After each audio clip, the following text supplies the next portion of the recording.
এই দুনিয়া আপনাকে কি পরিমাণে যে ধোঁকা দিচ্ছে আপনি কল্পনাও করতে পারেন না, আমি কল্পনাও করতে পারি না। দুনিয়া আমাদেরকে ছুঁড়ে ফেলে দেয় সময় মতন ব্যবহার করে। দেখেন না, কত মানুষ একসাথে ছিলাম, কত আপনজন ছিল, সবাই তো চলে গেল। যাক না, সমস্যা কি? আরে ভালোবাসা তো যাবে ছুটে, মহব্বত তো চলেই যাবে। কিসের মহব্বত, কিসের ভালোবাসা, কিসের আবার আপনজন? একমাত্র আপন তো আমার আল্লাহ, আমার রাসূল সাল্লাল্লাহু আলাইহি ওয়াসাল্লাম, যিনি ছাড়া আমাদের কোনো আপন নাই, আর কেউ থাকবেও না আপনার পাশে। সত্যি বলছি, থাকে না। বুঝেন নাই? আমার থেকে তো আপনারা বেশি জীবনের অভিজ্ঞতা আছে, জীবনের চলার অভিজ্ঞতা আমার থেকে তো আপনাদের বেশি। তো আপনারা তো এটা ভালোই জানেন যে আসলে এই দুনিয়ায় কে কার পাশে থাকে। কেউ থাকে না বাবা। আজ পর্যন্ত কি শুনেছেন যে ভালোবেসে অনেক যুদ্ধ করে বিবাহ করার পর ওই স্বামীটা যখন মারা যায়, ওই কবরে গিয়ে স্ত্রী থাকে? থাকে না, কখনো থাকে না, কখনো হয় না। এই ভালোবাসাটা, দুনিয়ার প্রতি মহব্বত, এটা হয় না বাবা, এটা হবে না, থাকবে না। সুতরাং এই এত এত টাকা পয়সা, সম্পদ, অর্থ, আপনজন, প্রিয়জন, প্রয়োজন, সব কিছুই প্রয়োজন। প্রয়োজনে প্রিয়জন সাজে অনেকেই, কিন্তু বিপদের বেলায় সবাই আপনাকে ছুঁড়ে ফেলে দেবে। নিজের অভিজ্ঞতা থেকে বলছি, অনেক আপনজন ছিল, পরবর্তীতে তারা আমার বিপদে চলে গেছে, আমার শত্রু হয়ে গেছে, আমার শত্রুর সাথে হাত মিলিয়েছে কোনো কারণ ছাড়াই। কারণ কি? আমার সময়টা খারাপ ছিল। এখন সময় ভালো, অনেক আপনজন আসে, অনেক আপনজন এখন আমার ভালোবাসা প্রকাশ করে আমার সাথে, কিন্তু আমি তো তাদেরকে ওই ভাই আছো ভাইয়ের মতন থাকো, আপনজন আছো আপনজনের মতন থাকো। আগের মতন আর এখানে রাখি না, আগের মতন আর এখানে রাখি না। কারণ আমি দেখেছি বিপদে পড়ে, বিপদে কেউ কাউকে সাহায্য করে না, একমাত্র আল্লাহ ছাড়া,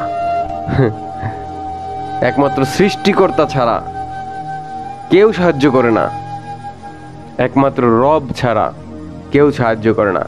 আর একটা মানুষ সাহায্য করবে কঠিন বিপদের দিন, কঠিন মুসিবতের দিন, প্যারা নবী মুহাম্মদ মুস্তাফা আহমদ সাল্লাল্লাহু আলাইহি ওয়াসাল্লাম।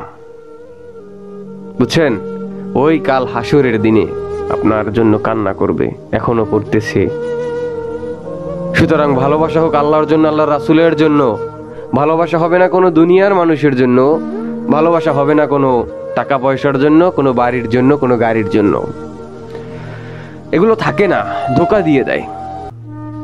যতই দেখেন, যতই আপনজন হোক, যতই কাছের হোক, কজন আছে খেয়াল করেন তো সেই স্কুল জীবনের কথা।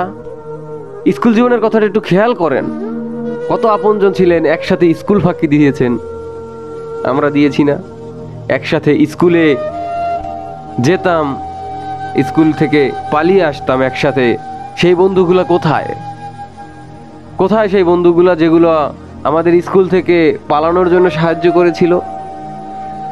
স্যারের, স্কুলের যে শিক্ষক ছিল স্যার, তাদের কাছে একসাথে গিয়ে এই যে আমাদের বিচার হতো সেগুলো দাঁড়াতাম। কোথায় তারা? তারপর এই কলেজ লাইফ, মাদ্রাসা লাইফ, আমাদের তো হিসাব ভিন্ন। আমরা চাপের ভিতর থেকে, আটকা জায়গা থেকে, কোনো সিস্টেম নেই। কিন্তু আপনার অনেক বন্ধু ছিল না? আমাদের তো একটা সময় ছিল যখন বাহিরে ছিলাম। তো সেই স্কুল বেলায়, ছোটবেলায় যারা আমাদের সাথে ছিল, বন্ধু ছিল, একজনও নাই। কিন্তু ছোটবেলায় যখন শৈশব, তখন খুব মহব্বত ছিল না কিছু মানুষের সাথে, যাদেরকে বিকালে না দেখলে আমাদের রাত্রের ঘুম আসতো না। বিকালে যাদের সাথে ওই রাস্তায় খেলাধুলা না করলে, ধুলা গায়ে না মাখলে আমাদের ঘুম আসতো না। তারা কোথায়?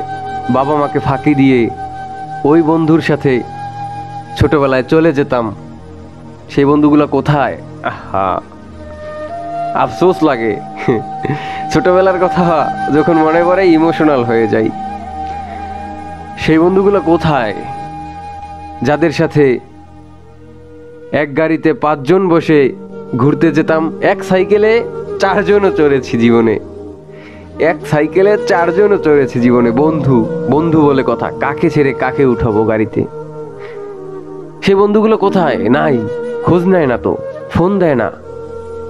দেখা হলে বন্ধু, দেখা না হলে অপরিচিত। এজন্য লাইফটাকে গোছানোর জন্য কিছু প্রিয়জন দরকার, বুঝছেন? প্রিয়জন পাওয়া সহজ না। প্রিয়জন আমার মতন অভাগার লাইফে তো নাই। ওই যা আছে 2-1 জন, তাও ছুঁড়ে ফেলে রেখে দিয়েছে। একমাত্র আল্লাহর রহমতে আর রাসূলের ভালোবাসা নিয়ে বেঁচে আছি। আল্লাহর রহমত, এটা ছাড়া বেঁচে থাকার কোনো উপায়ই নাই আমার। প্রিয়জন তো নাই, প্রিয়জন নাই বর্তমানে। ভালোবাসার প্রিয়জন নেই, এগুলো থাকে না। শৈশবটাকে ভালোবাসি, শৈশবটাকে আজও মনে পড়ে, কিন্তু কত বড় হয়ে গেছি এটা এখনো বুঝতে পারছি। এখনো সেই শৈশবটাকে মনে করে চোখে জল আসে আমাদের। ভালোবাসি শৈশবকে, ফিরে যেতে চাই শৈশবে, কিন্তু উপায় নাই।